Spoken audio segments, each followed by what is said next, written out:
You're listening to PetLifeRadio.com.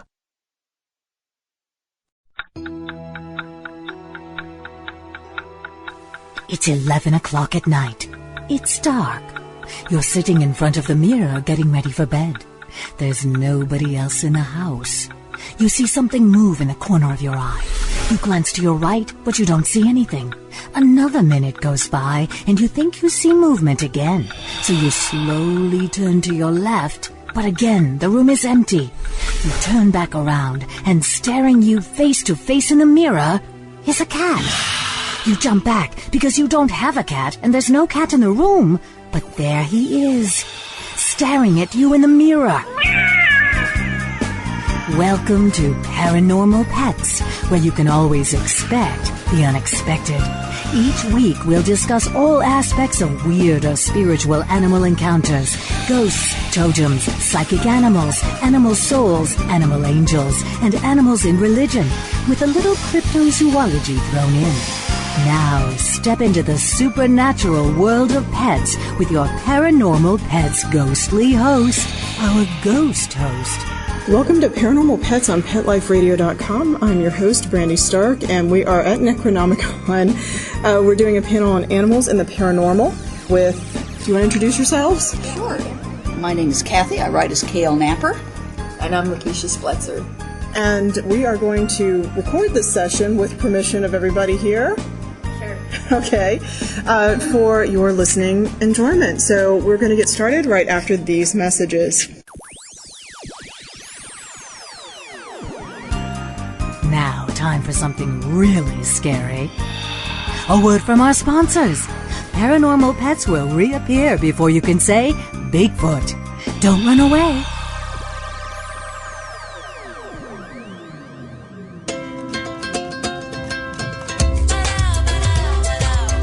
At Petco, we really love pets. There isn't anything we won't do to make sure they're getting the best products and the best care.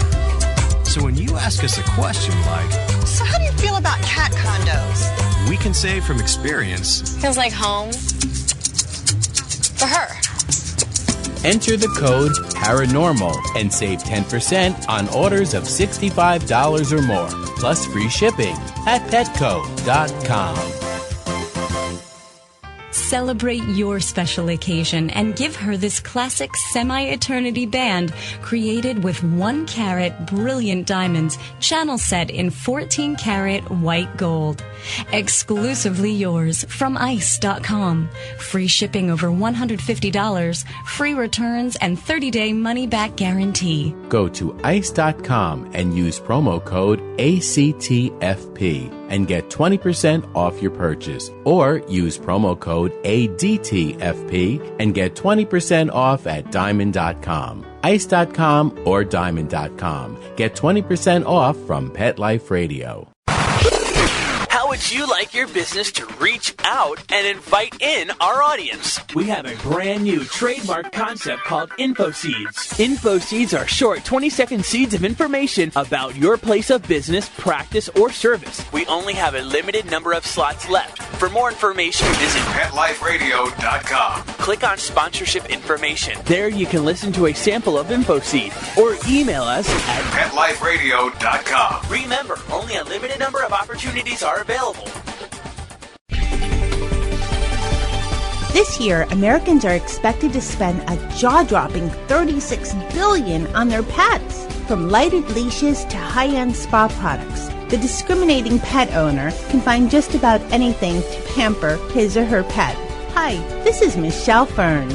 Join me every week for Best Bets for Pets, where we'll talk about the latest pet products and talk to the companies that make them. Best Bets for Pets, every week, only on PetLifeRadio.com.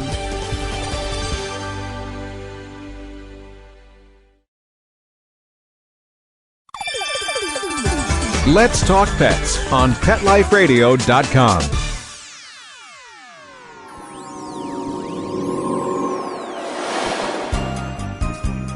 Did you hear that? Our commercials have mysteriously disappeared. Paranormal Pets is back with our haunted host, our ghost host. Welcome back to Paranormal Pets on PetLifeRadio.com. This is a continuation of the discussion for Necronomicon's Paranormal Pet Panel. My name is Brandy Stark. I'm a paranormal investigator with the Spirits of St. Petersburg, and about 8 years ago I started doing research on the role of animals in the paranormal. I created the Paranormal Pugs page, which is somewhere between number 1 and number 3 on the top Paranormal 100 list. Much to my surprise, I never imagined that. Because in addition to the Paranormal Pugs page, I have a Paranormal Pocket Pets page, a Paranormal Pets page, the Spirits of St. Petersburg page, and Ghostly Images, which is my own ghost site, all of which I maintained. And Paranormal Pugs, just nobody had anything like that on the internet. And so it is actually the most popular of all the pages I have. But in addition to that, I have done academic research over the past 3 years on the role of ghosts and animals in the liminal state or the supernatural state. I've actually, I'm happy to say, gotten A's on those papers. I'm thrilled. And in addition to that, I have a show called Paranormal Pets on PetLifeRadio.com.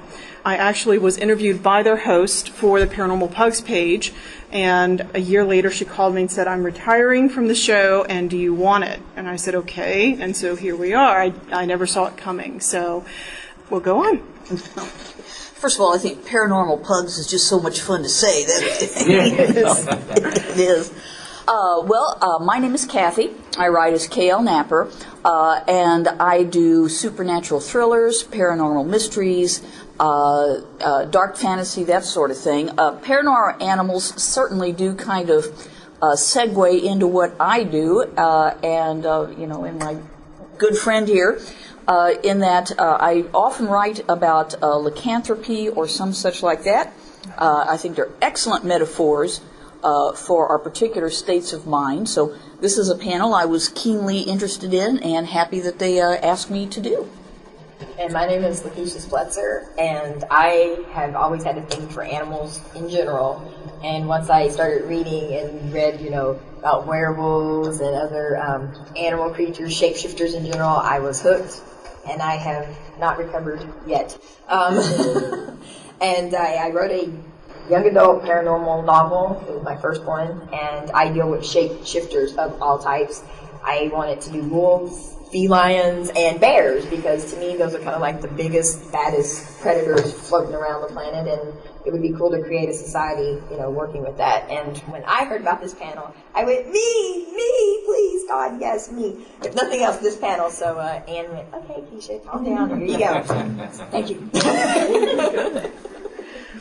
Well, I guess we'll start with research on animals. Now, I know, academically speaking, the most popular animals associated with the paranormal, see if you pick up a theme: cats, dogs, birds, cattle, sheep, and horses. In the order of sensitivity, dogs are usually number 1, followed by cats, and then horses, which I've always found to be very, very interesting. And if you look at story-wise, it also makes sense. So if you think about it, what animals do humans associate with most often? And we're probably talking, and actually we are talking, I've done research on the role of animals back to the ancient Greeks and Romans. And of course, cattle and sheep were very much part of that lifestyle, goats as well.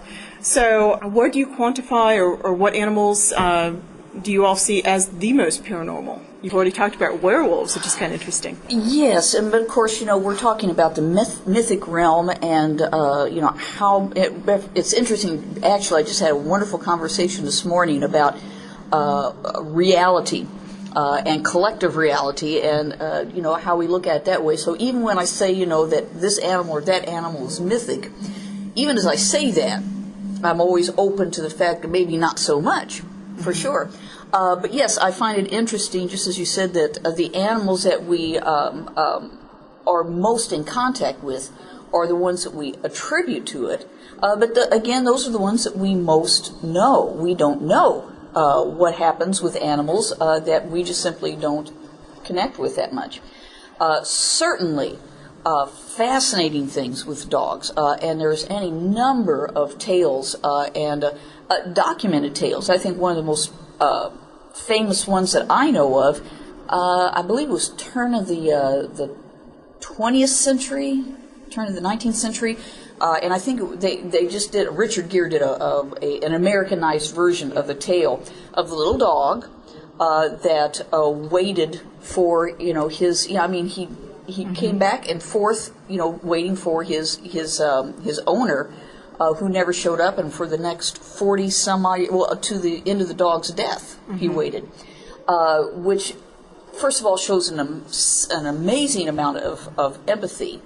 But then when you add to that, like you said, canines and cats that know when their person is coming home, and they can add, they've done, of course, films and actual studies where they show where they have dual cameras. The worker, the person is getting ready to leave the office miles away, and the cat or the dog will be heading towards the door, getting ready to prep. It's just astounding, and there's too much, I think, overwhelming evidence along those lines to simply say it's simply coincidence or that there's a sense of timing along the lines of the animals. Yeah, with you, there's been stories too. When they used to have the TV show 911, they had one, and this one stuck out for me because I was like a teenager when I saw this, and I, loved animals anyway. But there you had this cat that called 911. It wasn't a fluke. This cat actually knocked the phone off of the charger and took its paws and hit the correct sequence of buttons and dialed 911, and they had this recorded, and because at first I was laughing thinking, no, this is a joke, but it really did happen because, they played actual 911 tapes.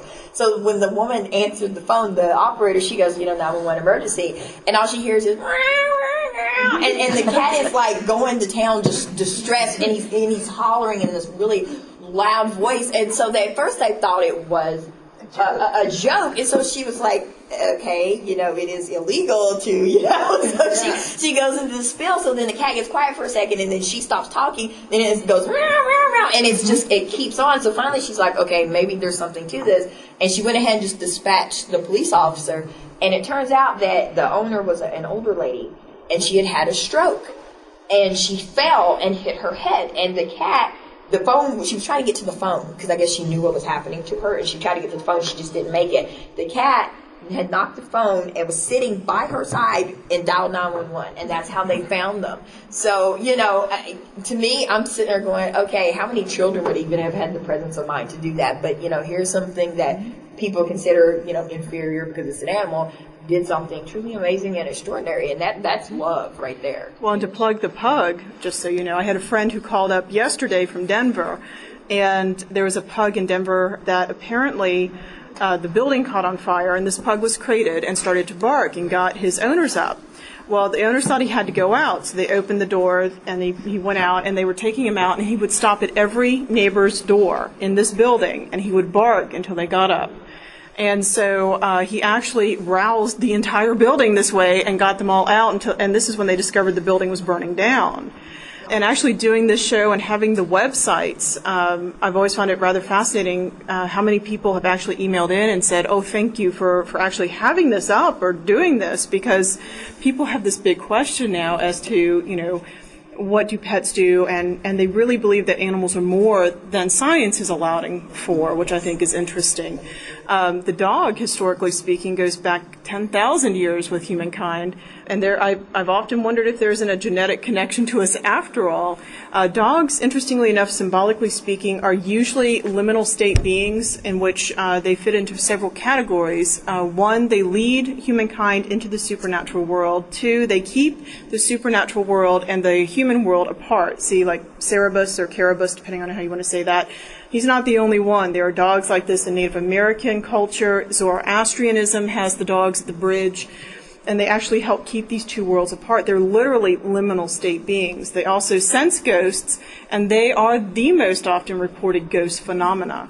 Followed by, you have cats. Cats, symbolically speaking, go back to Egypt and China, 4000 BCE, and they are representative of sorcery. They're also linked to healing, and there are some theories that it's because of the purr of the cat, and they have actually done studies that certain sounds actually imbue healing, and the purr fits. They're also seen as supernatural because they have this great sense about them. Their whiskers and their hearing is so much more sensitive. Plus, they can see so well in poor light. They only need a sixth of the light that we do.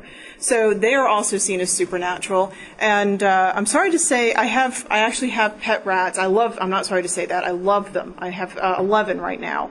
And I did research on the role of rats in the supernatural, and don't look at me like that. They are wonderful little creatures. They are so intelligent. I know someone that had one too, and she swore by it. Oh, they're great. But I'm sorry to say that, symbolically speaking, they represent the devil. I went, oh. My students will probably agree with that, but that's okay. So it kind of gets to be interesting. And you were mentioning lycanthropy and the werewolf syndrome, and I've always wondered if that doesn't tie in. I don't know if you have thoughts on that. I really don't know. I can't say that, to my knowledge, I have ever actually met a lycanthrope.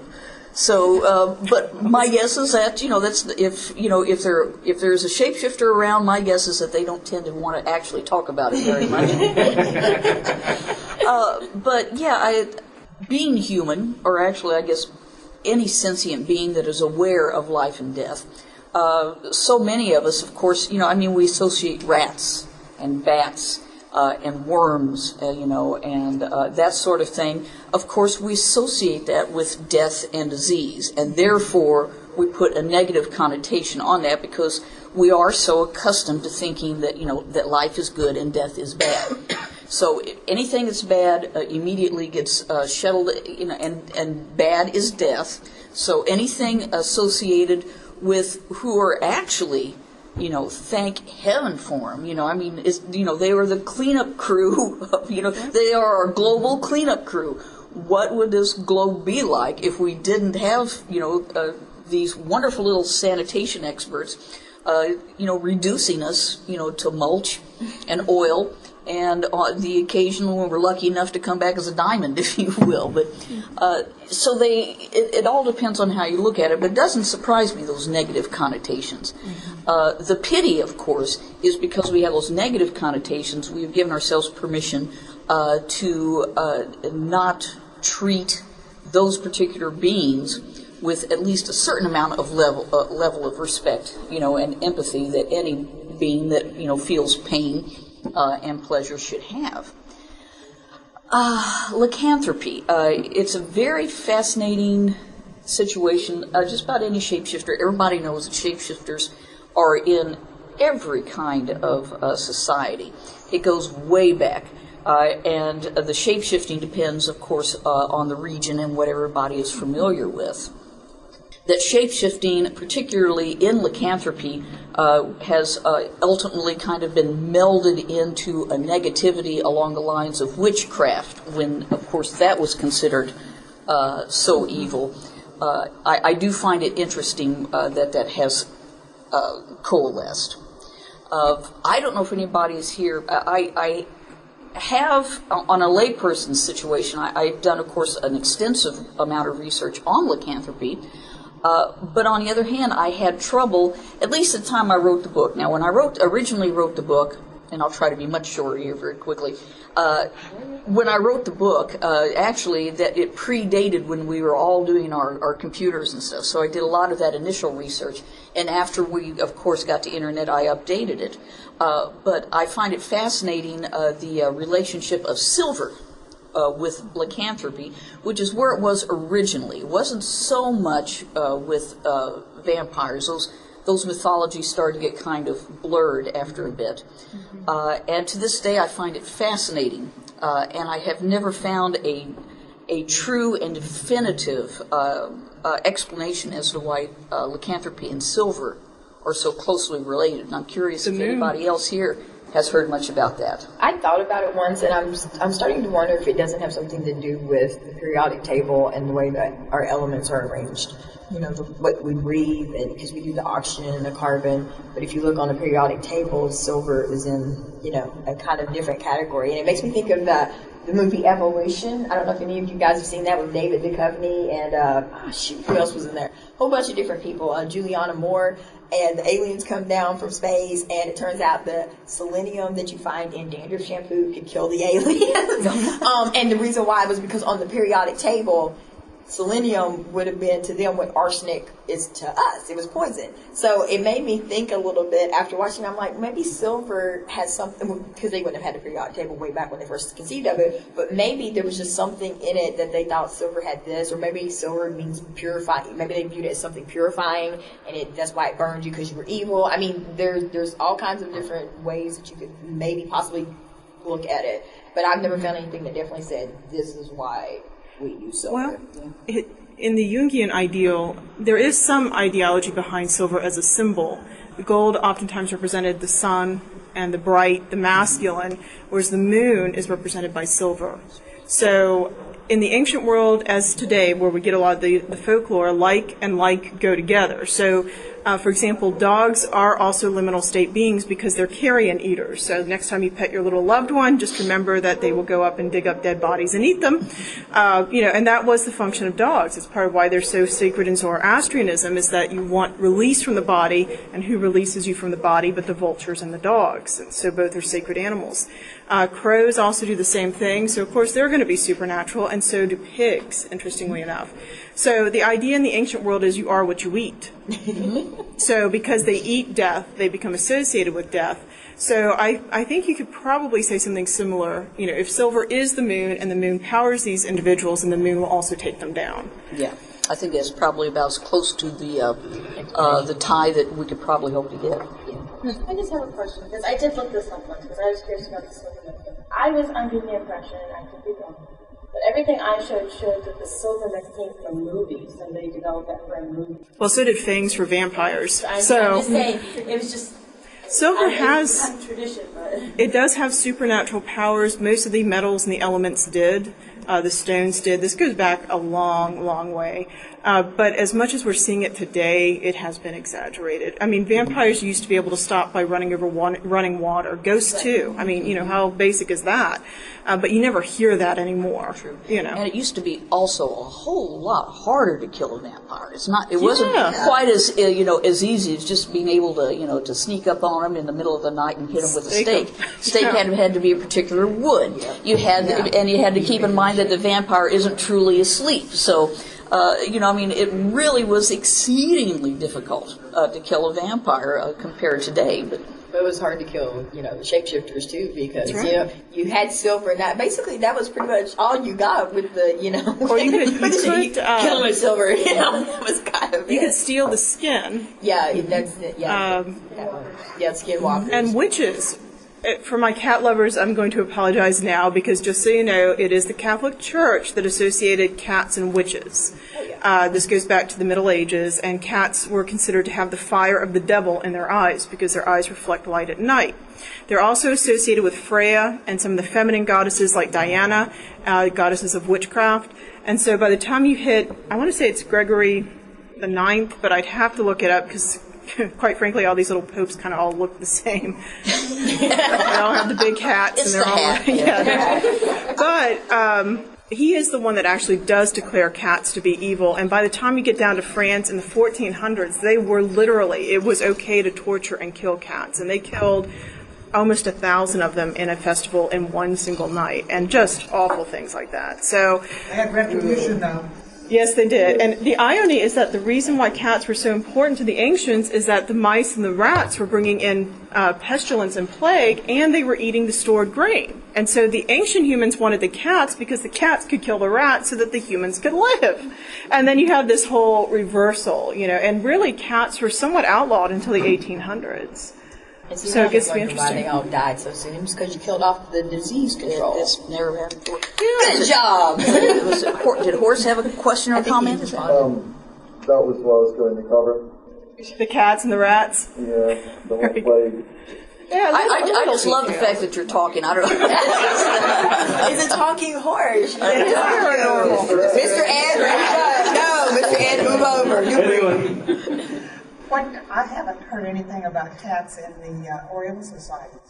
They go back to about 4000 BCE as well. Actually, nobody quite knows how cats got really tamed or enticed, other than apparently you can feed a cat and it'll stay. And that was basically how it worked. In the Orient, you have a whole different series of ghost stories where animals and humans, I think this comes from a more animistic tradition where humans, where literally the spirit world is all around you, and that includes the animals. And so there's actually this really interesting, I actually did an episode on hellcats for Paranormal Pets, but there were some interesting myths about demon cats that demanded sacrifices. And this odd story was that these demon cats would actually dance at night saying, "Don't alert the palace dog," And so this one warrior actually snuck up on them and heard them chanting the name of this dog over and over again and saying, "Don't alert the dog, don't alert the dog." So what he does is he goes and he gets the dog. Alerts the dog. And he alerts the dog, and sure enough, the dog and the warrior take care of all the demon cats who were having young maidens sacrificed to them. They were eating humans. So apparently be nice to your cats. Yeah, well, I knew that already. Well, particularly if they start demanding virgin sacrifices. You gotta watch it. In Japanese society, one of their little gods is a good luck cat. Yeah. Yes. Yeah, cats are interesting. They have kind of this unique twist. It's really only in the West that they seem to be so heavily persecuted. But if you look at Western ideology, it's completely different.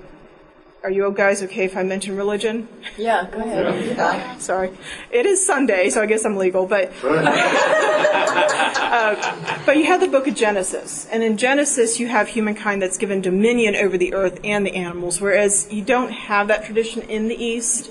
And so in the East, there's more of a we are part of nature ideology.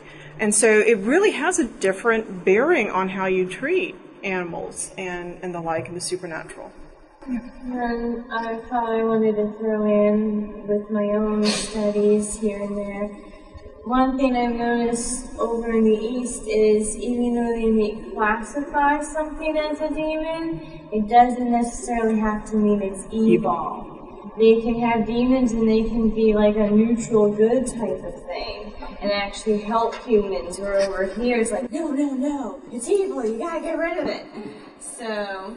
Excellent. Yes, indeed. I know, particularly in Buddhist tradition, as you point out. I mean, there's ghosts and there's demons and there's devas and on and on and on. But just because somebody is a ghost or just because somebody has been reborn, as a demon, it might be the nature of that person that because they were born as a demon, they're feeling pretty bitter, and who wouldn't? But it's a consequence of their actions. Not because they're necessarily particularly evil, and they are reacting to their new reborn situation.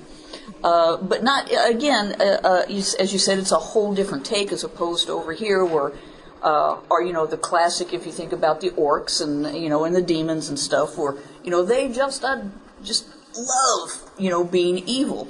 As you said, there's a very different take on that. They're just another. They're just simply another form of life, and nothing more, nothing less. Those are some good questions. We ought to just let you all keep asking. Yes, seriously. What about the Native American tradition, the animal spirit, the totem representing the person?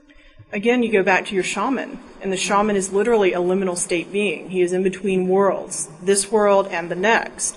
And so he has communication and somewhat control, in theory, over other spirits, and those other spirits include animals. I love primal tribal traditions or indigenous traditions because they are so in tune with the earth that we are the ones that kind of stick out. Animals fit in better with nature. Nature contains God, and so animals become kind of these supernatural totemic beings. They become more than what we see. I agree. I think that's brilliant. Mm-hmm. Yes, absolutely. So much of what we call Western religion today, even though, no matter how you look at it, our so-called Western religions are actually, their basis still goes back, to the East and to the Orient. But it was the flavor that it took on, as it hit, of course, that particular European, Central European type of situation. That is, globally speaking, as you point out, the Native American cultures, weren't East, and yet some of the similarities of the American continents and the native cultures of the American continents and the cultures, in the Orient and in the East are stunningly alike. So it was the twist that happened in the European culture that was, very fascinating and actually quite unique compared to the rest of the world, and became it can become very dark. I really don't want to pick on it too much because people are people and culture is culture. So much of that sort of thing comes, as we've talked about before, just as a misunderstanding, or in my opinion, a misunderstanding or a misinterpretation of actually, our own thoughts on our own basis, on our own religious traditions, that we have kind of lost track of what it was actually supposed to. I'm sorry, I got completely off the subject there. No, you were on the subject. All I was going to say is maybe, the Orientals and the Native American cultures, maybe they were just more enlightened than the rest of the world as far as it, came to being about being in tune with nature, which with shape-shifting in general, that's kind of what, the really good stories, to me, the really good stories, are the ones that kind of deal with that internal struggle with, you're half human, half whatever this creature is. And they can either be, like the original werewolf, Wolfman, be just pure animalistic, whatever, or you can have them be the kind that they're human and they hate that animal side, but yet, they're drawn to it because, We're hearing voices. That's okay. It's okay. But yeah, it's just I love that ringtone though, Kathy. that was your commercial interruption. Commercial. But that's what I and then you have the cultures where your shape-shifting is dictated by, like you were saying, how they believed in the sun and the moon, and most of the time they always say that the lunar, the night, whatever. Nowadays, when you write, it's because I read so much of the paranormal. It's kind of shifting, and you've got some that kind of like me, where we're throwing in the science aspect. What if you were genetically made that way? You were human, but someone tweaked your in parts and made you, into something else. How does this work for you? How do you function? And even that gets to be an interesting question, because what's the big difference usually universally throughout between humans and animals is the sense of, wow, you're busy. I turned off the sound. It's great. I thought I turned off the sound. Okay. I just turned off the phone. Commercial is back. It's okay. It's an important message. I really thought I turned it off. It's the shapeshifters. And we're going to pause here for these brief commercial messages.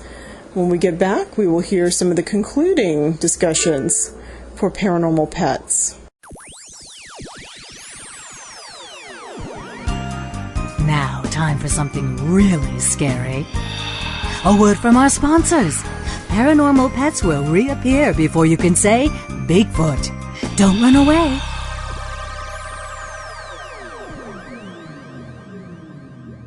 Love your pets but wish their medications were a lot less expensive? They are at 1-800-PET-MEDS. You'll not only save on flea and heartworm medications, but on prescriptions for arthritis, incontinence, thyroid, and more. And you get fast service, free shipping, and a 100% satisfaction guarantee. Plus, our licensed pharmacists ensure accuracy, monitor drug interaction, and more. See why over 5 million people have trusted their pet's health to 1-800-PET-MEDS, America's largest pet pharmacy. Call now or order online. Go to petmeds.com/paranormal to get 10% off any order and free shipping on orders of $39 or more at petmeds.com. FTD's network of over 40,000 florists around the world have been creating beautiful handcrafted arrangements for 100 years. Each arrangement is delivered the same day and backed by FTD's 7-day satisfaction guarantee. For a century, people have trusted their most important occasions to the flower experts at FTD. Since Pet Life Radio is all about puppy dogs and flowers, our listeners, that's you, can get a 20% discount on your order. Just go to fluorop.com and use the code PARAPETS at checkout. FLEUROP.com, code word PARAPETS. There's a movement afoot. ShoeBuy.com. Join the millions of people who shop ShoeBuy.com's over 400 brands and 500,000 products. Order now and get free shipping and free return shipping. ShoeBuy.com, the world's greatest shoe store. Walk your dog in style and comfort. Enter the code PARANORMAL at checkout and get a 10% discount plus free shipping at ShoeBuy.com. How would you like your business to reach out and invite in our audience? We have a brand new trademark concept called InfoSeeds. InfoSeeds are short 20-second seeds of information about your place of business, practice, or service. Is the best, most cost-effective way to invite us in. We only have a limited number of slots left. For more information, visit the website PetLifeRadio.com. Click on sponsorship information. There you can listen to a sample of InfoSeed. Remember, only a limited number of opportunities are available. Hi, this is Tim Link, host of Animal Rights on Pet Life Radio. Join me as we feature interviews with best-selling pet-related authors, award-winning writers, journalists, and bloggers. And we'll tell stories about the animals and interesting topics about the animals in our lives. Each of the interviews will give you a first-hand knowledge about why the authors and writers chose a particular story, what the feature animals meant to them, and what has become of those animals that we've talked about. And of course, I'll also share stories from my own books, blogs, articles, and experiences. So be sure to join me and the writers and authors on Animal Rights.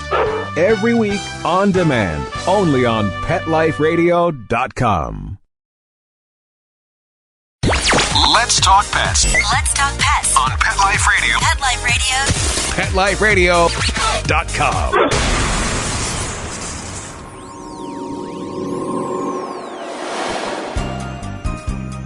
Did you hear that? Our commercials have mysteriously disappeared. Paranormal Pets is back with our haunted host, our ghost host. And welcome back. This is the conclusion of the Necronomicon panel discussion here on Paranormal Pets at PetLifeRadio.com. Yes, it's the ghost in the room. And maybe that's it. Brought them with. But you end up with the shape-shifting, this idea between, and I think in the West it's so horrific because what do animals lack that humans have, and that is human reasoning. And yet what do animals have that humans don't, and that is the ability to react almost to that id, to the moment, to the that's why vampires are seen as so seductive, is that they're a little more id-like. They're sexual, they're sensual, and look at animals. Part of the Buddhist idea of the animal realm is that animals, they live on pure instinct. So it's going to be food, sex, and shelter, and that's their experience. And that's the world that they're reacting from. So I think those are some really interesting ideas. We're good. It's off. It literally, honestly, it is off this time. That's all right. I'm very sorry. That's all right. No, we said the ghost did it. So yeah, you're all right, so you guys are coming up with some great things. Do you have other questions? Are there ways you want the discussion to go? Okay. Well, I think it's funny that we keep separating it as West and East, when a lot of the Western cultures had their own beginnings long before organized religion. Druids, the ancient Greeks, the ancient Romans. And a lot of them had to do with animals too, and shapeshifting. The ancient Celts had sulkies. And that's carried on even now. See, that's what I liked about mythology, which is probably why when I was in 4th grade and I spent a whole year literally, I went crazy. I read folk tales, I read fairy tales, I read mythologies, and finally my librarians, because I'm from Virginia, in a little bitty small town, they basically threw up their hands and said, Keisha, we're sorry, we're out. There's nothing else for you to do. But in the Greek mythology, and then later the Roman mythology, because they took from the Greeks and just renamed stuff, in the Greek mythology, Zeus, he liked to become a horse and a swan, and he liked to change into these animals, and then a lot of the, like horses we denote with power and strength, and like you said, it's like the third on that list of animals that people think of, but horses in general, they're for war, they do work, they do this, and so I thought it was always interesting that Zeus chose really powerful type of animals to go and seduce the maidens. You know, Very- that was very his fertile goal, was ones, to sure. go get them. And Poseidon, you know, of course, he did sea creatures, and he would often, you know, turn into a dolphin. Which I think that's interesting that, you know, not more is done with dolphins. But then again, you got the mermaids that probably came from the you know, people seeing the dolphins, but they changed into these creatures, and then they would go and do their thing. And so even then, you know, but look at what they're changing into too, because Zeus wasn't stupid. I mean, horses have the stud idea. He changed into a bull, and bulls were definitely considered fertility. Dolphins, scientists are now coming up with the idea that they can have sex for fun. You know, so they're also fertility animals. You know, so there is that connection, and of course, we're talking primarily when you talk about mythology. We're talking religion today versus mythology, so you end up with kind of two different dichotomies. But in the ancient world, before the rise of the Western powers, certainly there was a strong connection to nature. The Greeks would worship outside the temples, not really inside. So, of course, they had that connectivity, but then you see that separation coming in with the standard westernized religions today, where almost the Neoplatonic ideal comes in, and the material world becomes something that is darker. And you also have the inclination towards evil versus, you know, kind of the more nature-based, where nature is not evil, it is what it is, you know. And so you're going to see that difference over time. Even the term demon, for example, the Greeks had demons, and that was that little inner voice that told you what was right and wrong. But in the 6th century, that was taken by the church and transformed into demon, which is a little bit different, the dark figure, the devil figure. So, but it is really fascinating. I love the old myths as well. And it also, again, probably associates with animism. And we still see it today. The eagle, where does it show up? It shows up as one of the symbols for the Gospels. So if you haven't seen it, you go to a church and look at the podium, depending on the church, granted, but you'll actually still see that eagle image there. And you look at that and you say, well, where did that come from? Well, you know, you can trace it back. The eagle, the lion, the man, and the bull, all four, still show up today. It's really fascinating stuff. Just shows that we're not as disconnected as we like to think we are. Now, if there aren't other questions, I have a new topic to introduce for a couple minutes, and that's the idea of animal awareness. How aware an individual do you all think animals are? Studying the paranormal, part of the reason I came up with the Paranormal Pugs page was that my pets, of course, are not animals. Pugs are small, slightly misshapen humans, and as long as you understand that, we are fine. But they are quite self-aware, and so when I was younger, you know, it was very distressing when they died, and at this point, you know, people were starting to get to their pets, but not to the level they are today. But I started to think, well, you know, I think these animals, pugs are artificial. Nobody even knows why they're around, other than to be companions, flea attractors, and foot warmers, and I am not kidding you. I did the research. So they're very odd little creatures, and they set with personality. You know, they're very, I would almost say, empathic. They love humans. They love to socialize. So I started thinking, well, you know, why is it that when animals die, nobody ever talks about ghosts? And, you know, it was a little bit as a lark, because I thought, you know, pugs are so artificial, you know, I'm going to kind of put this out there and see if I get any response. And I was stunned at the response I got. So what do you all think of the notion of animals coming back in the role of ghosts or in the role of spirits? Definitely?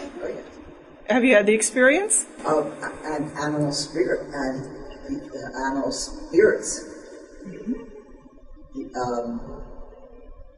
The animals, their spirits coming back. Yeah, I think that the vast majority of any animal that certainly at least that we associate as being animal, they are sentient. You know, it's how does one define self-aware? But yes, you know, I think that they're perfectly sentient. And if they're sentient, then there is, it seems to me that when it comes to moving between the different planes, whether now we think of them as different dimensions, or whether we think of them as different worlds, you know, if one would say that a human can do it, then that logic would then, therefore, any sentient being, you know, has that potential as well. I don't have a problem with that argument. I know we've had Our one cat, who's expired, quite a few years ago, knocked his carrier off the garage shelf, upper garage shelf. And he let us know that it was him that did it. And that was his carrier, because he could not fit in the carrier with the other two cats, because he was the biggest. He was 18 and a half pounds. That's a big so cat. So we have to have a single carrier. The other two could fit into one. Was he a Maine Coon, or what kind of cat was he? I'm just curious. He was half Siamese and half whatever Daddy was. Wow. That's a big cat. Oh, yeah, and he wasn't fat. He was muscle. Big. Wow. Was he red? Was he red? Tuxedo. Wow, pretty wild. He sounds like an unusual cat to begin with. Yeah, oh yeah, and he was just a phenomenal cat. Excellent. And we've got one hand in the back, and then we'll come up front. Is that okay? There's a short story called The Open Window by Sophie H.H. Monroe. And there's a story within the story in which a man who owns a country estate disappears into the bog with his groundskeeper and the dog. And then, at the right dramatic moment of the sunset, it's getting cool, the two men appear again out of the bog with the dog. So in that case, yes, there is the suggestion that goes. Interesting. We had a... Yes. We've had many animals. I grew up with all kinds of animals. Everything you can think of, including a crow. Neat. A crow. The thing that I notice is that animals are accepting of the now. And so I believe that they seem to, when they die, and I've held many animals as they died. And the most exciting, I know this sounds peculiar, the exciting thing is that difference from when they're breathing to when they're not. And you see that breath go, and you're left with that empty body. But what I wanted to tell you about, I had one cat, and he was a cat that lived, he was a stray kitten. He lived in my townhouse, and he never went out. And he hated anybody outside. And he would run at, it was a townhouse in a place, apartment complex. And he would be upstairs and he would run down and run at the window, the sliding glass window, if there was any cat or dog out there. And he'd run right into it. He was a tabby cat. He weighed about 17 pounds. He was a big cat. He knew how to fetch. He knew how to do all this stuff. And he was mine, me. And when he died, he was only like a year and a half, and he had some kind of infection. They could not save him. And I actually, when it got to his final breath, I chloroformed him. But I held him all this time. And I was in the dining room with him, and I had him like this, and we're sitting on the floor. Well, he died, and so on. A couple of days later, the cat who lived next door, who was a little female cat, I opened up the door and she was out. And I'd always liked her, and I picked her up and I brought her in. And the people didn't want to get rid of her, and I said I'd take her now. So I'm standing there, petting her. She's purring. We're doing it, and I'm walking around with her. I went into the dining room, and she looked down to the spot that Mo died. And she went nuts. And she started clawing me to get out of the house. And that's the only time out of all the animals I've had where I think Mo didn't like anybody. I mean, didn't like other animals. And I really, because it was right at the spot, and she looked down and then she was trying to get all over me. Now, she'd been fine. She was a very loving cat. And I got caught, and she wanted out of that place. I am certain that she knew Mo was there. That she knew that. I don't believe Mo stayed there. I mean, I don't think a spirit has to stay where they died. But I really think that he was still there with this kind of a thing. On anybody who was going to do it. Excellent. may not have fully crossed the bridge. Yeah. Now, I do feel that I have seen all the animals have a reaction to death after the person has died. That I've seen a great deal of, had many experiences. And there were several with the crow, but when the neighbor died, the crow was loose for several years before he finally had to be caged. And when the people next door, the man died who had been very kind to him and he had liked him, and Sylvester was still loose, and the hearse came, he died at home. And Sylvester was out, and when they carried him out and put him in the hearse, Sylvester swooped over that hearse and followed right on down the block. I kept going back and forth over it. He never did that with other cars. Whether it meant anything or not, I don't know, but everybody noticed it. Because he just it's called a dive bomb, and he just went back and forth over it. Interesting. I think that dogs also have a sense of death to each other. We lived out in the country, and what we called our farm dog, which was our Labrador, got hit by a car in front of our home at night. And when that happened, the other dog that we had was in the house, not outside. Pardon me? We have two at the time. Went to the center of the house, in the kitchen, and just sat together and howled, although they hadn't been outside with the passing of that dog. I've rescued a few animals. My cat I've rescued right now is 30 pounds worth of tomcat. Oh my gosh. I spotted that because he was red. But I've noticed animals' reaction to death is totally different from ours. And cats and dogs, I think dogs are sentimental and cats aren't, right? Typically, yeah. Well, it's dogs that are more haunting than cats. I will tell you that. So, but I don't believe the cats do much of any haunting at all because they're so matter of fact. Okay, I'm gone. It's finished. Mm-hmm. Well, they're enigmatic anyway. That's my point. I'm finished. I'm gone. Except the one that was the lowest on the rung in the household is move up. Well, and it's an interesting point too because a couple of the different studies between cats and dogs center of the house is the person, whereas cat center of the house is the house. It's the territory. So it is kind of a different dichotomy. And just to add in a very quick story, I actually, even though I work with the paranormal, I don't really see a lot of it. I have equipment and whatnot, I have a team.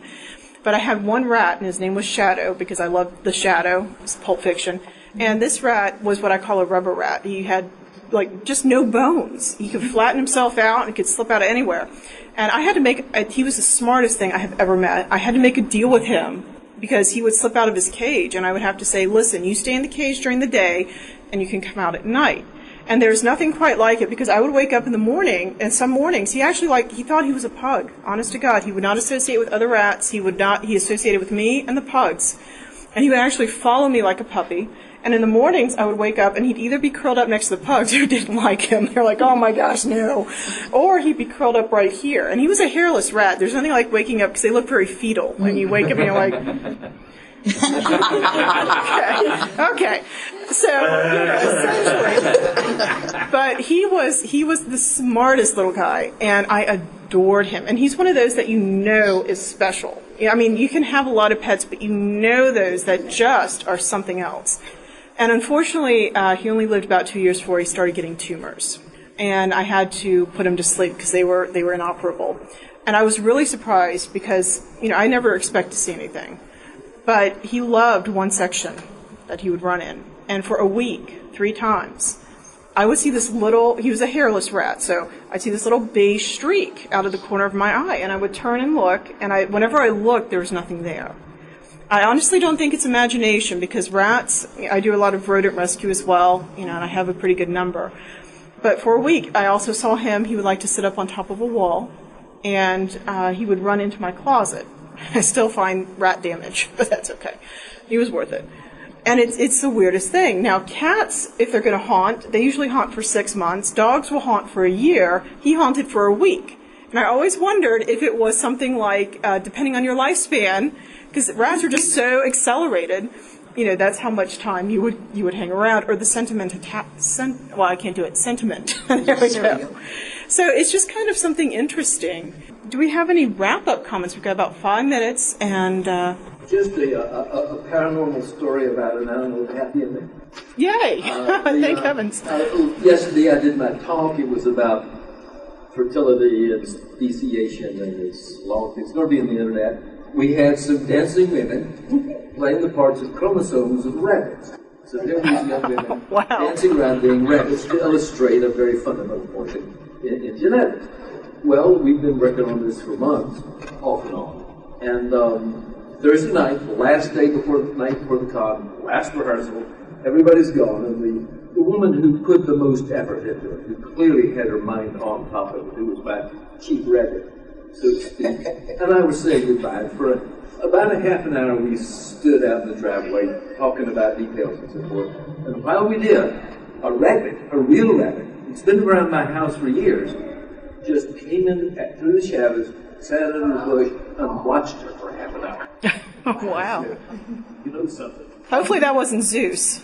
Yeah, right. Or maybe, hopefully it was. I warned her. High fertility rate with that god, let me tell you. So very good. I have a long history with Karen Terrier, female, and I'm originally from Scotland, and we went to the Isle of Skye, which is off the coast. That's massively haunted. Place. Yeah. They have. Speaking of odd thing, they have the fairy castle there, and it's weird. Yeah. She's been there, and it's not, to me, it's an amazing place. But we were driving around Portree, which is the main city, and this little cute little puppy ran out, and we almost ran it over. We didn't, and it was about time to be, and we went and bought it immediately, and we had her for 18 years. Wow. Very black Karen Terrier, which is very rare. And she just, I had her pup and dumb dog, but cute. But she was if we had a party and we had some relatives and friends, and if we were in the kitchen getting ready, we'd say, Heather, go get Aunt Jean. She'd go sit in her lap, and Aunt Jean knew to come in the kitchen. Wow. And there was other people there she didn't know, and she did know. And she was just amazingly intelligent. And there was just something about her, she was almost human. Yeah. She could literally talk. And you knew what was going on, and she would I lived with my grandparents, and when he came in, the garage was like 40 foot at the end of the garden, and you couldn't hear the car. It was just, you'd come in, and then she would be at the back door scratching, and she'd go welcoming him, and it was stuff like that. It was just, she lived to be 90. We unfortunately emigrated in '67, and we had to leave her with Aunt Jean, and unfortunately she died short because she couldn't stand not being with us. She was a wonderful dog, just amazing. Although I have seen, my wife and I have seen a cat Spirit. We had a cat Misty for a few years, and she had her young. That's my daughter. And I saw Spirit of Misty, and my wife had too. At certain times in our house, and I don't know if she was ever in our house that we have now, but anyway, Misty was not a great cat, but strong enough to make a ghost. I'm a dog person. That's okay. There was still that, because my wife said, I saw the Spirit of Misty last night, just sitting there. So it's been odd things with and fun things with. Really neat. And I've got cats all over the backyard, and none of them are mine. Welcome to Florida. Friendly, but, I thought, that's okay. It looks like Horse has a final comment. All right. You are our conclusion. Yeah. How apropos. Do you find that the whole ghost thing with animals, is it just the animals that people associate with? Because I've never really heard any ghost stories from crocodiles or lions or anything like that. And that's what I find so fascinating, personally. It's normally pets. We're not hearing stories about cattle or slaughterhouses haunted by chickens or pigs or, you're almost always hearing about pets. And I've often wondered if part of the reason for that is because animals that are pets don't have to fight for food or shelter or even really sex. I mean, you take that away from them sort of, but and so they have the ability to form a stronger personality. They're around humans as well, and I think we kind of rub off on each other to a certain extent. But there are very few stories that I've ever come across of a wild animal that haunts a location. So you're right. That's an excellent question. I want to thank you all and our panelists for being here. This was a fun presentation. Thank you. Well, thank you so much for listening to Necronomicon's Paranormal Pet Discussion here on PetLifeRadio.com. Just as a quick retrospective insert, the room actually did have an individual wearing a horse mask who talked. So it was very much like Mr. Ed. Most unique way to spend a morning, let me tell you.